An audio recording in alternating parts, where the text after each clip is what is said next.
Welcome. We're here to break down the single biggest shift happening in corporate governance right now, the total redefinition of accountability. And let's be clear, this isn't just another box-ticking exercise. It's a fundamental challenge to the very purpose of a corporation, and it changes everything about how you govern it. And if you think this is some fringe activist concept, think again. This quote comes from BHP Group, one of the world's largest mining companies. When an absolute titan of industry like that makes sustainability a core value, it's a signal.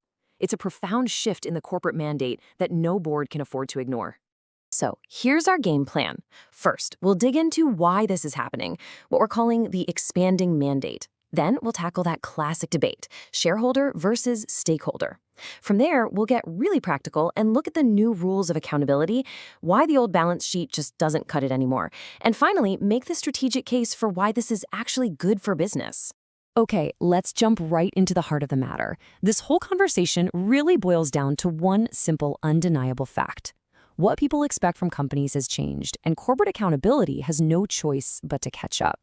Here's the key takeaway. Your investors, your employees, your customers, they're not just looking at your profit margins anymore. They're demanding that you account for your total impact, the social and the environmental. This isn't just a passing trend. It's a deep shift that means the way we report on business has to evolve, and fast. Now, this brings us to the core conflict, the philosophical tug-of-war that really drives this entire conversation. You have to understand this divide to make the right strategic calls. So on one side, you have the classic Milton Friedman view. The business of business is business. The only social responsibility is to make more money for shareholders. But on the other side, you've got the modern stakeholder model.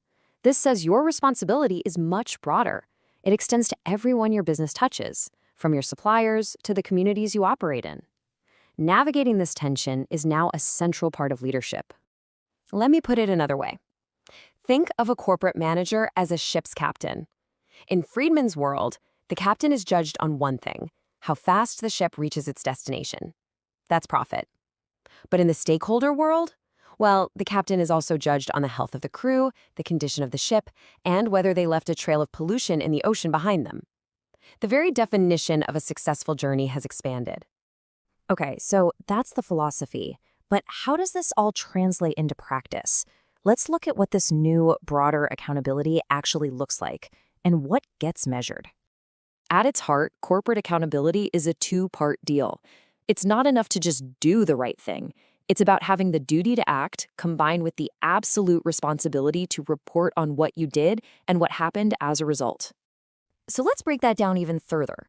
First, you have a duty to perform, to actively manage your social and environmental footprint.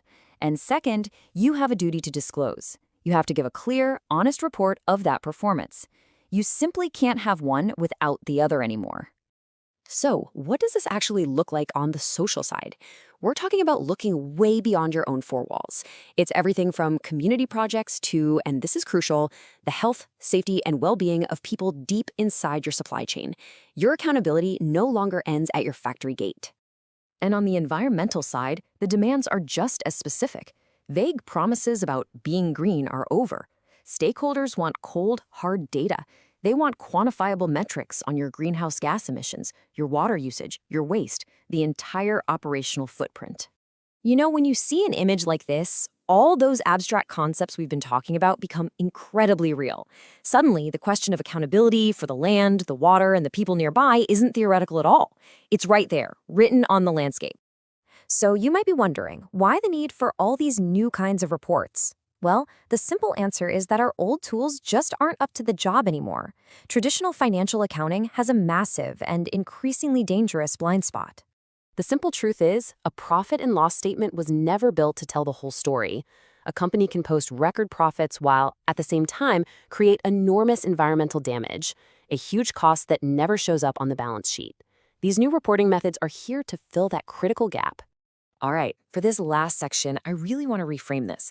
This isn't a burden, it's a strategic imperative. For a forward-thinking board, this kind of reporting isn't about managing risk, it's about seizing a major opportunity. So what really makes companies start reporting on this stuff? It's a fascinating mix. Sure, sometimes it's about legal compliance, but more often, it's about proactively managing your reputation, keeping powerful investors with ESG mandates happy, and winning over customers who absolutely vote with their wallets.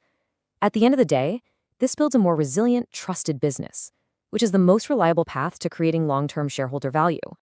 And the good news? You don't have to reinvent the wheel. To handle all this complexity, the Global Reporting Initiative, or GRI, has really emerged as the universal playbook. By adopting a standardized framework like this, you can measure what matters and report it in a way that investors and stakeholders all over the world can actually understand and compare. So I'll leave you with this. As you and your board weigh the costs of setting up these new reporting structures, I'd urge you to ask a different question. In an age of total transparency, where almost nothing stays hidden for long, what is the real cost of doing nothing? Because the biggest risk you face today probably isn't the price of reporting, it's the price of silence.